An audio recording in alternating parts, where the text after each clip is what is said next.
Welcome to the Yoga Focus podcast. My name is LauraGyoga, and I am a yoga therapist and occupational therapist based in New Jersey. I created the Yoga Focus podcast as a way to talk about the tools and techniques of yoga and to see how we can use those techniques to create a greater sense of focus and clarity within our life. Hey everyone, welcome to the Yoga Focus podcast. During this episode, we're going to be talking about the hands and really the connection between the hands and the whole upper extremity, the wrist, elbow, shoulder blade, upper back. It's all very connected in terms of how one joint affects the next joint down the chain, and how the strength of one area or the stability of one area is going to affect all the way down the rest of that chain. And with the feet, when I was talking about how we can integrate different ways to work on the feet, I mentioned that the feet are kind of the part of the body that's structured to be the foundation. We're made to stand, to walk, to run. The feet are made to support our body weight, and they're made quite well for that. The hands, on the other hand, are designed more for dexterity and object manipulation.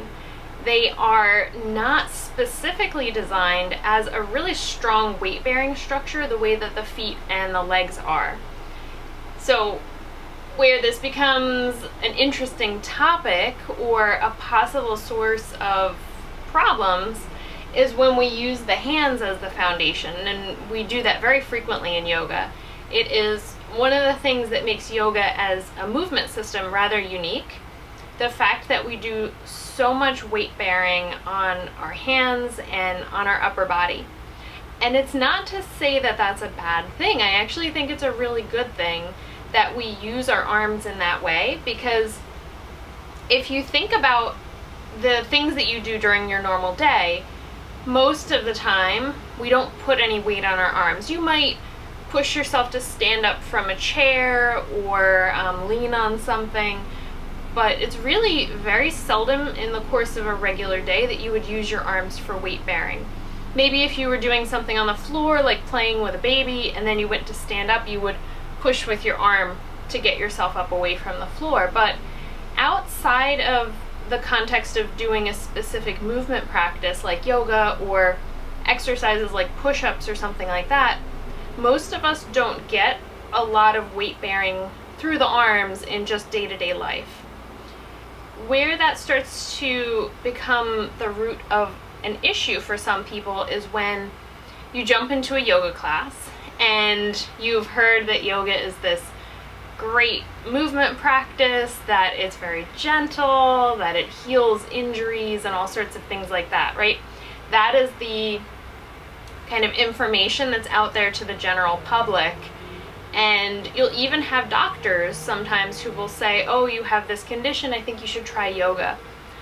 Which is really like saying to somebody, oh, you're hungry, you need food, you should eat food. Like, it's that broad that you could eat something that's really good for you, or you could eat something that's really bad for you. The same thing happens with yoga.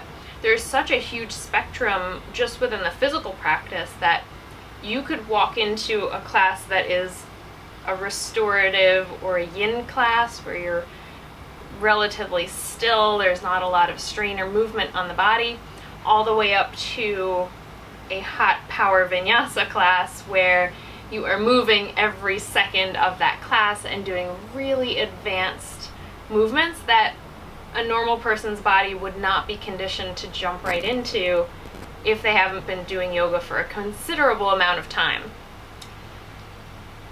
This is where, like I said, we kind of get into a sticky situation because people will come into yoga, maybe haven't been exercising, maybe their physical body is not in the best condition, maybe have a desk job or spend a lot of time driving, so there's already this hunched posture to the upper body.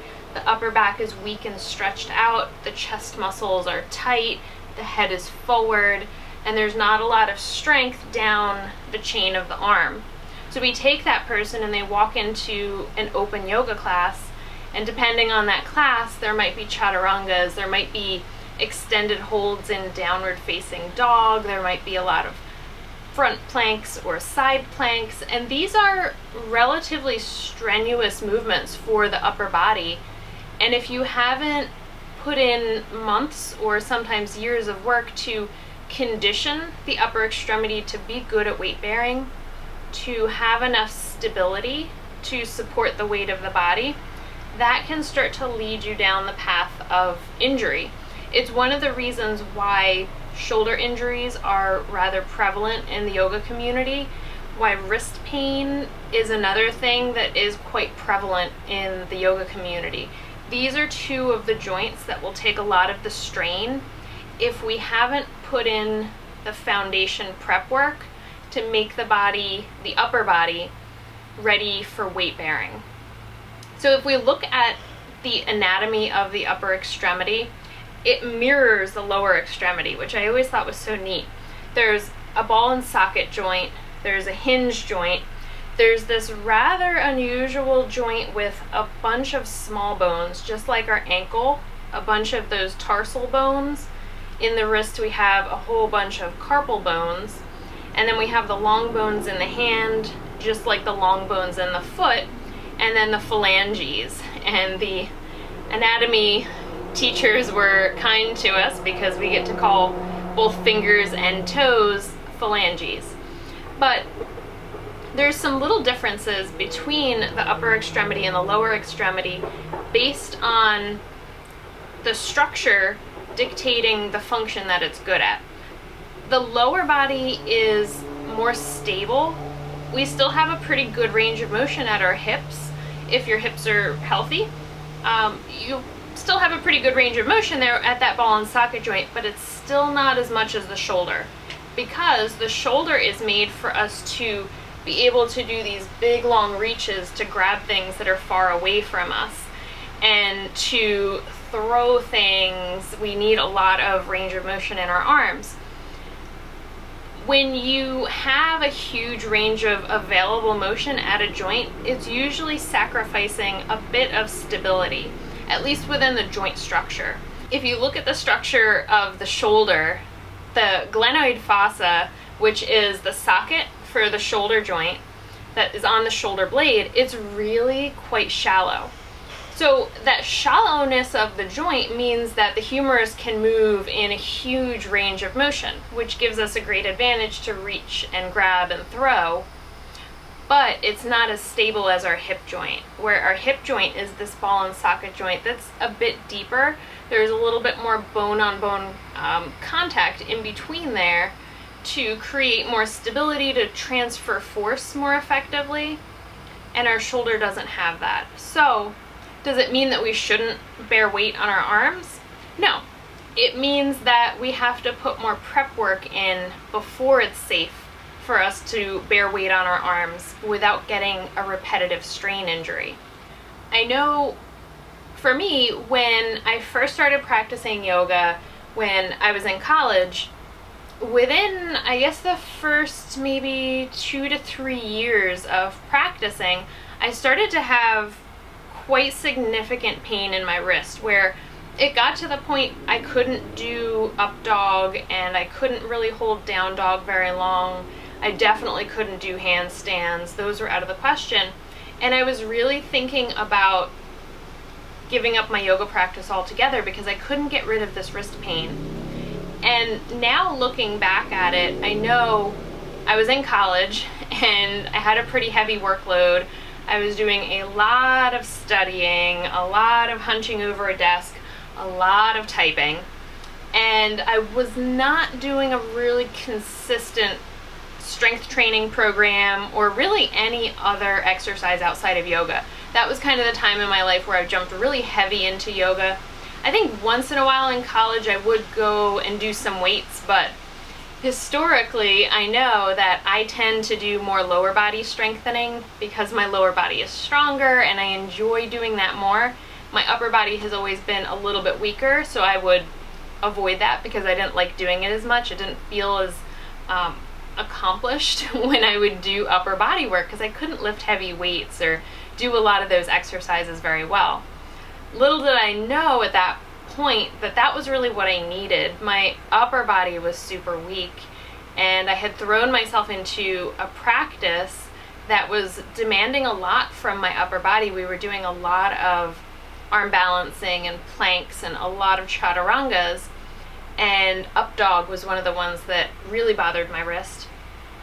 So it was a little bit of my alignment. I was shifting too far forward into up dog, but it was also the combination of being very sedentary outside of yoga as a college student, and then hitting yoga really hard, especially on the weekends when I wasn't in school, putting a lot of weight onto my arms. So that was the first part of figuring out why I was having so much wrist pain.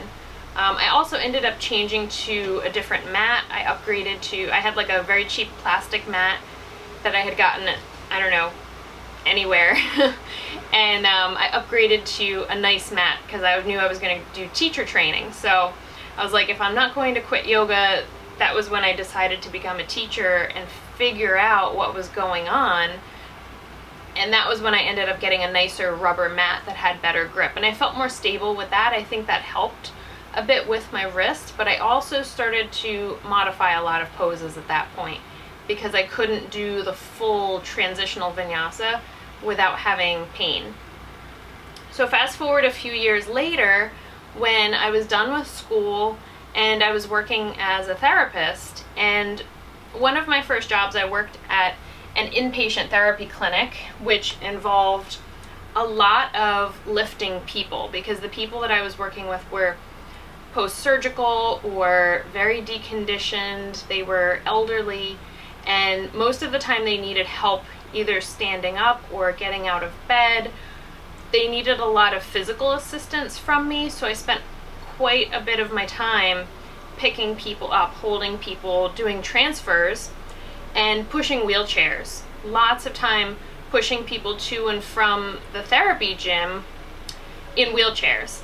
And we had this ramp that went in between the floor where the patients were at and the therapy room, and I had to go up and down that ramp at least like 8 to 10 times a day, sometimes more, pushing a person in a wheelchair. So a significant amount of weight. And on top of that, since I was working a lot, those first few years that I was working, I worked a ton, more than I should have been working. So I was not working out besides doing my yoga practice occasionally, not a really consistent practice. So what happened was I was doing an arm balance one day and I kind of fell out of that arm balance, and the next day I woke up and my shoulder just wasn't right. So at first I was in 100% denial that that injury had anything to do with yoga. It took me quite a few years for me to actually realize that it was like the combination of not working out enough, not stabilizing my shoulder, the strain of my job of lifting people, which was usually like quite a bit of dead weight when I was trying to hold somebody up, plus pushing wheelchairs. Pushing and pulling are two movements that can strain the rotator cuff if you don't have an adequate amount of strength or shoulder stability, which I definitely did not have at that point. So that ended up causing this whole cascade effect in my practice that I couldn't even do downward facing dog for like, I will say at least 6, maybe 8 months. I couldn't do down dog, and I couldn't even do child's pose with my arms straight out to the front of the mat. Wouldn't happen. So I ended up going to an orthopedic doctor. I was diagnosed with a shoulder impingement of my rotator cuff.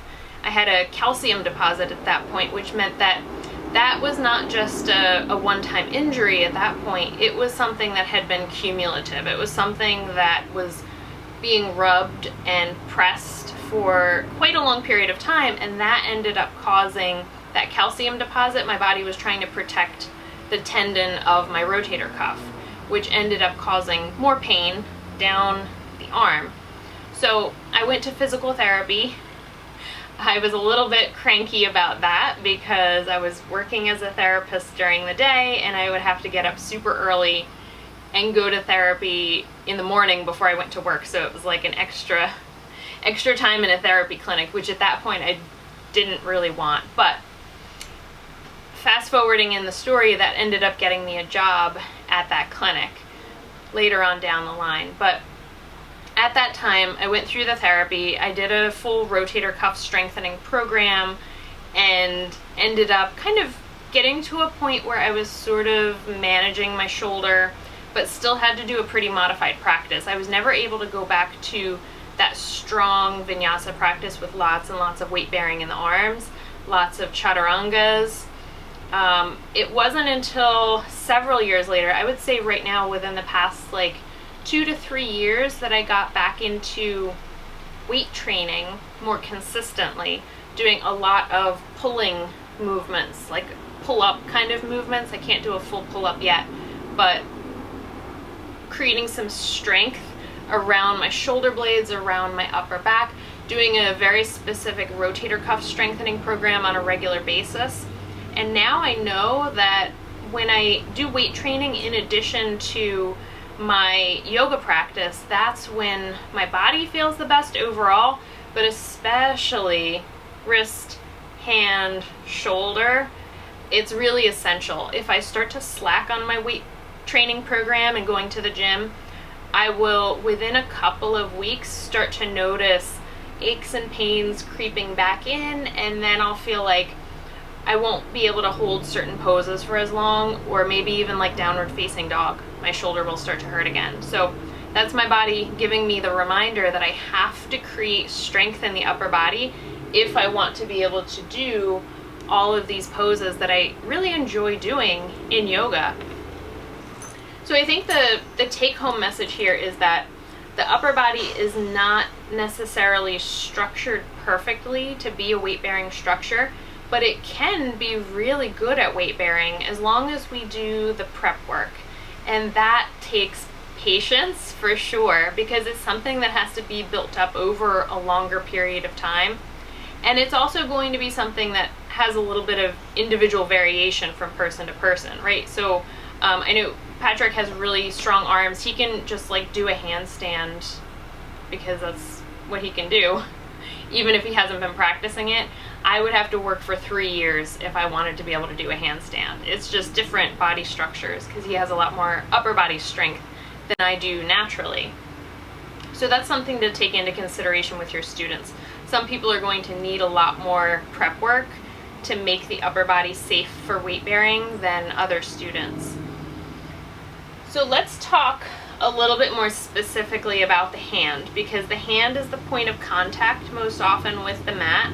The hand is taking the weight from the upper body, sometimes all of the weight if you're going to something like a handstand practice. But from a biomechanical standpoint, the hand is the most complex part of the body in terms of the movements that it can do and the dexterity. Think about like being able to sew and being able to do handwriting, very, very precise movements.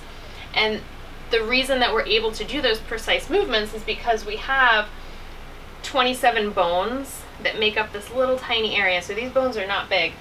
29 different joints, points of contact between the bones, over 123 ligaments. So there's all these different stabilizing structures that link the bone to the bone, and 34 different muscles that are creating the movement within the hand, that incredible level of dexterity. For a lot of us, there's quite a bit of tension in the arm that we don't even think about. So I've been working for probably going on 5 years as a massage therapist, and I'm always amazed, like everybody, neck and back, where do you want extra work? On my neck, on my back. But more and more frequently now, when I get down the arm and I start working on the forearm and the hand, a lot of times I get people like, oh, I had no idea there was so much tension in my forearm and in my hand. So I go through oh, well, do you spend a lot of time typing? Are you on your phone a lot? Do you drive a lot? Those are very common things where our hands have constant tension, constant effort that can create that chronic tightness in the forearm, in the muscles of the hand, in the thenar muscles, the muscles at the base of the thumb, that little bump on the hand. Those muscles are almost always tight. They really take a beating with our phones because everything is structured with our phone to be able to swipe and type while reaching with your thumb, but then it ends up just being an excessive amount of movement with your thumb. So I think going into the future, as a therapist, we're going to be seeing more and more thumb repetitive strain injuries and hand and elbow issues because we do so much work with the hands. But of course, yoga being this practice where we are trying to create an awareness of our body and an awareness of what we need to do to take care of ourselves, I think working some awareness of the hands into the practice is really critical. So I want you to think about how much time we dedicate to talking about like hips and hamstrings or the back in yoga. They're important parts of the body for sure, but like hamstrings, we're always talking about hamstrings. And one of the things that I find super interesting that I will talk about with my students when I do the anatomy teacher training, the anatomy portion of the yoga teacher training at our studio, is this concept or this picture called the homunculus. And the homunculus is like a depiction of how much space in the cortex, that part of the brain that communicates with the body, how much space in the cortex is actually dedicated to each part of the body. And it looks like a little monster with gigantic hands, gigantic face, and a little tiny body. So the concept behind this is that the brain doesn't need a ton of real estate to control bending the knee and straightening the knee, or bending the elbow and straightening the elbow. It's a relatively straightforward contract and relax of the two different muscle groups. But when it comes to the hands, with all of these little joints and lots of sensory feedback, we need a bigger portion of the brain to process the sensory information that we take in from the hands, and we need a bigger part of the brain in the motor cortex to control these very precise movements of the hand. So both sides, the sensory cortex and the motor cortex, have a huge amount of space dedicated to the hand, more space than any other part in the body. The runner-up is the face and the mouth, because we have to be able to speak, and speaking is a very precise movement as well. So it's an interesting thing to think about that in our brain there's this huge amount of space dedicated to the hands, but within our practice I feel like we hardly ever talk about the hands. It's like we might do a mudra once in a while, very basic, and that's kind of all the attention that the hand usually gets. But the hamstrings, we will talk about the hamstrings to no end. So I think there needs to be just a little bit of a shift to give more attention to the hands, especially given how important they are in our ability to function during the day, how much it corresponds with what's going on in our brain, and how many injuries people end up with in their wrists and anywhere in that upper chain because of their yoga practice, because of not being adequately prepared for the movements or the requirements of their yoga practice. So some of the things that I like to do to work on that, one is just starting the class with a little bit of self-massage, like squeezing through the muscles from the shoulder all the way down the arm, just to give yourself a sense of within your own body, where do you feel tension when you're squeezing? And this doesn't take any sort of formal training, it's really just exploring, oh, okay, it feels a little bit tight there, that area feels okay. Get into the thumb and there's all sorts of interesting things happening in there. And it just gives you a better sense of what you're doing during the day and that residue or that impact that it has on you after you've finished doing those things. What kind of tension is still hanging out in the body? One of the other things that I really like to do is this mantra meditation, the Sa, Ta, Na, Ma.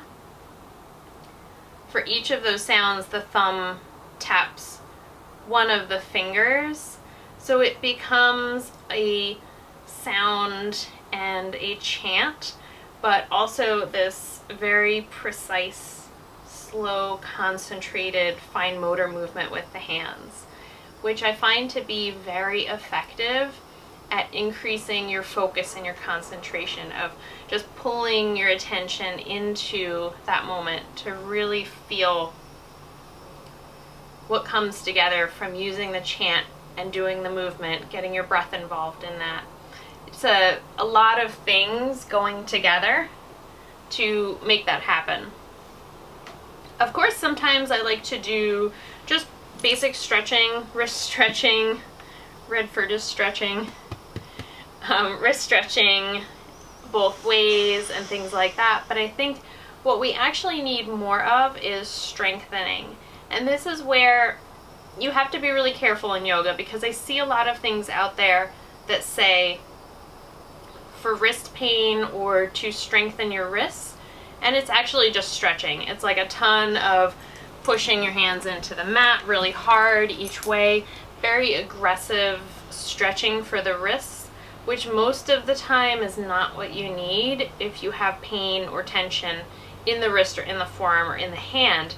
Most of the time it's actually your body telling you that it needs strength, and there's really not a ton of stuff that we can do with the yoga mat, like on the floor. There's a couple things, one being what I call the heel lift. So what you would think of the heel of the hand, when you put that onto the mat and your weight bearing into it, you would lift just the heel of your hand off of the mat and then place it down. It works really well in table as a way to wake up the wrist and the finger flexors and to build some strength.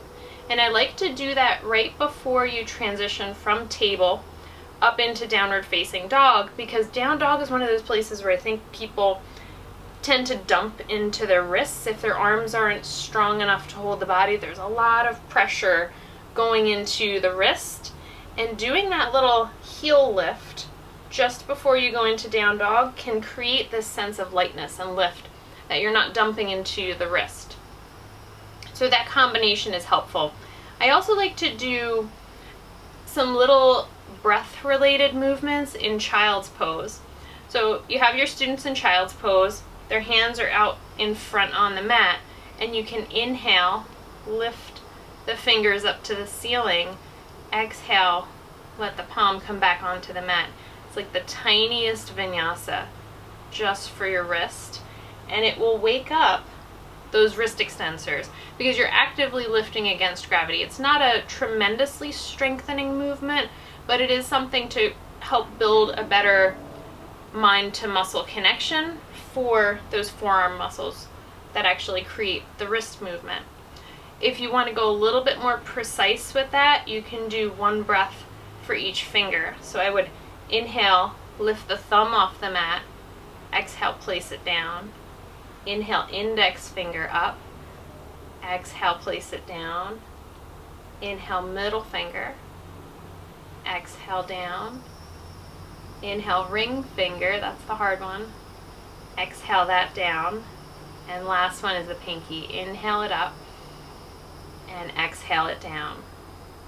You could do that on one hand and then the other hand, or you could do both hands at the same time. So we're getting a bit of strengthening for the finger extensors and is creating that mind to muscle connection with the hand.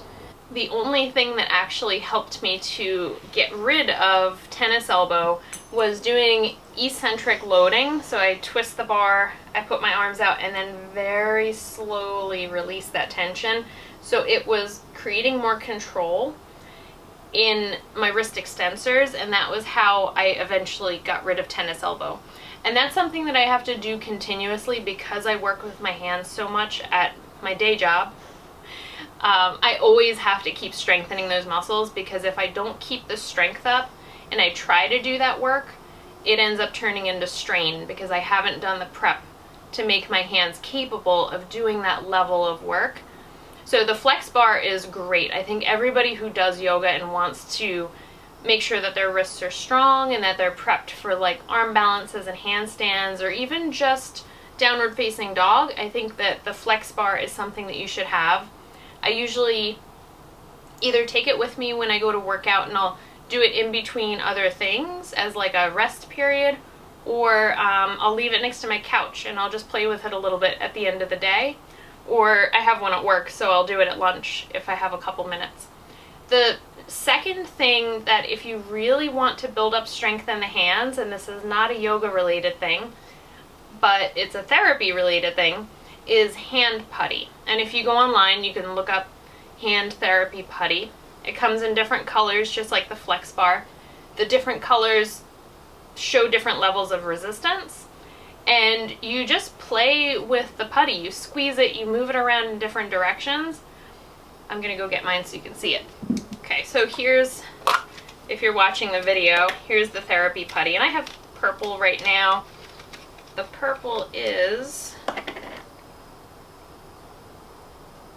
it says extra firm, but I've seen much firmer putty. So it's probably like a medium level. And this is something that you can do a ton of different hand exercises with, but a lot of times I just keep it next to my couch, and if we're watching a movie or watching TV, I will just play with it and squeeze it. Do some pressing with my thumb to keep the thenar muscles strong. You can do some pulling, which is really important to keep your wrist extensors strong. Those are the ones on the back of the forearm that are usually weaker than the muscles that close the hand, than the flexors. So just doing that, or pulling from one hand to the next, playing around with it for a couple minutes every day will keep the muscles that are inside your hand really strong, and it also works on the muscles in the forearm, which are the muscles that really create the power in our hand.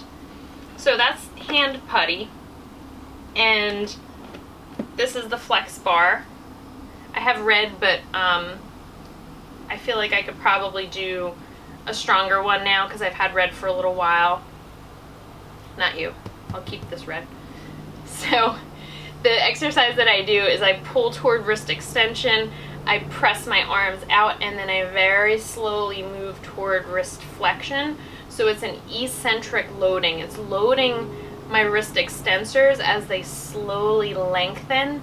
And research shows that that is the most effective exercise at getting rid of tennis elbow pain, and I found that to be 100% true.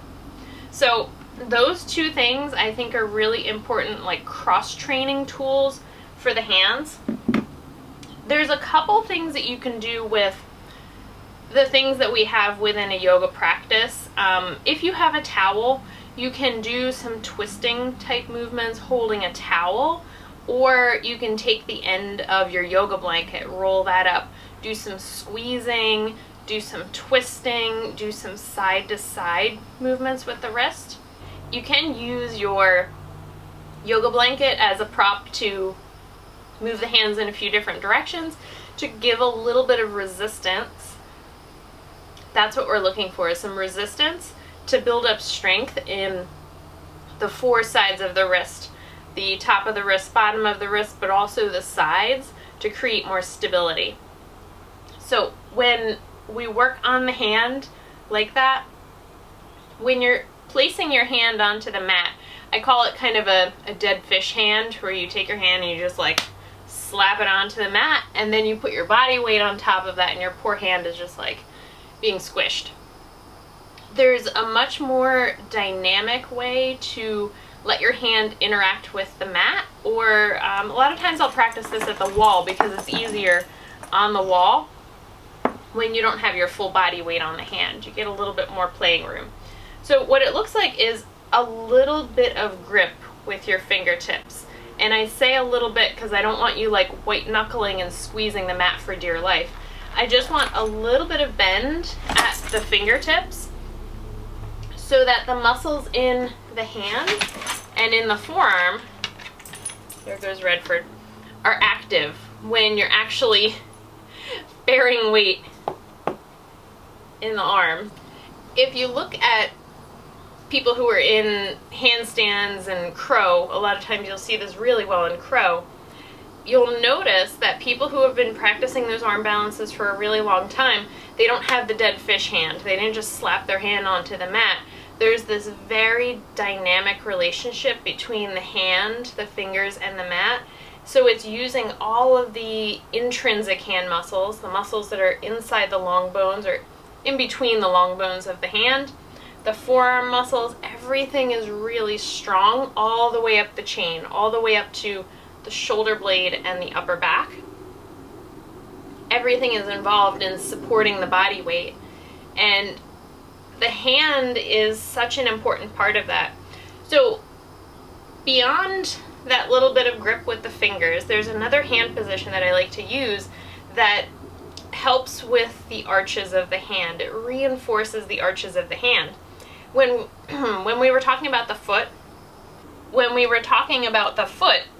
doing movements that are reinforcing to the arch of the foot, the arch being something that creates strength in our foot, the hand is the same thing. We don't want the hand to be totally flat. The arches of the hand make it easier for us to hold on to things. It gives us more strength.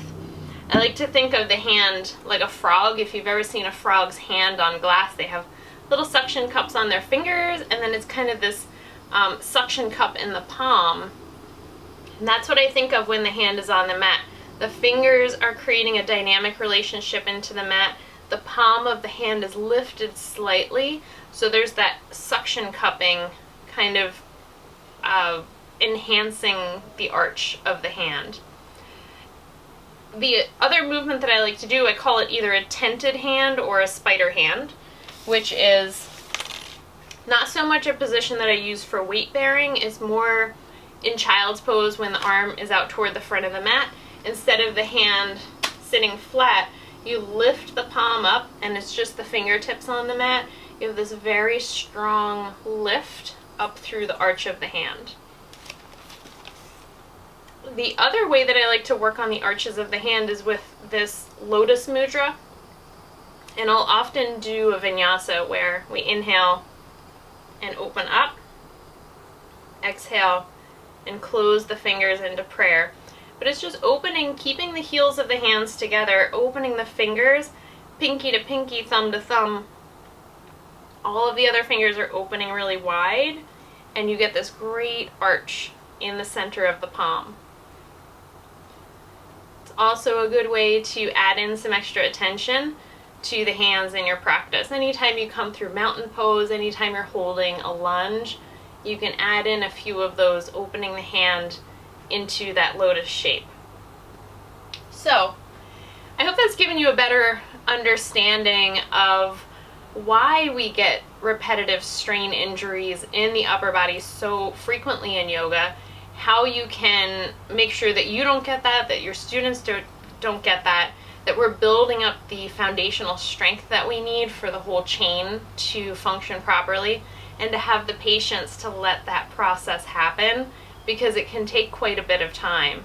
And it might mean modifying poses when you're in your yoga practice until your body really has that necessary level of preparation in place to go and do those movements or those poses. And it is definitely worth the patience, because it's way better than getting a shoulder injury. It's taken me years, and I'm still really in the process of trying to figure out how to take good care of that shoulder so that I can do these poses without pain and without strain. So do everything that you can to make your body resilient, rather than going into that place of having to recover after you injure yourself. It's much easier to prevent. So see how you can find some extra ways to give the hands some more attention, and to help your students to understand how important it is to create real strength around the wrist, the hand, and the forearm. Thank you so much for joining me on this episode.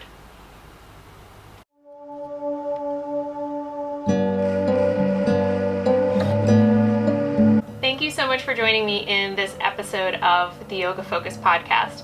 If you'd like to leave me a comment or a question, you can go over to my YouTube channel at LauraGyoga and leave a comment under the video format of the podcast.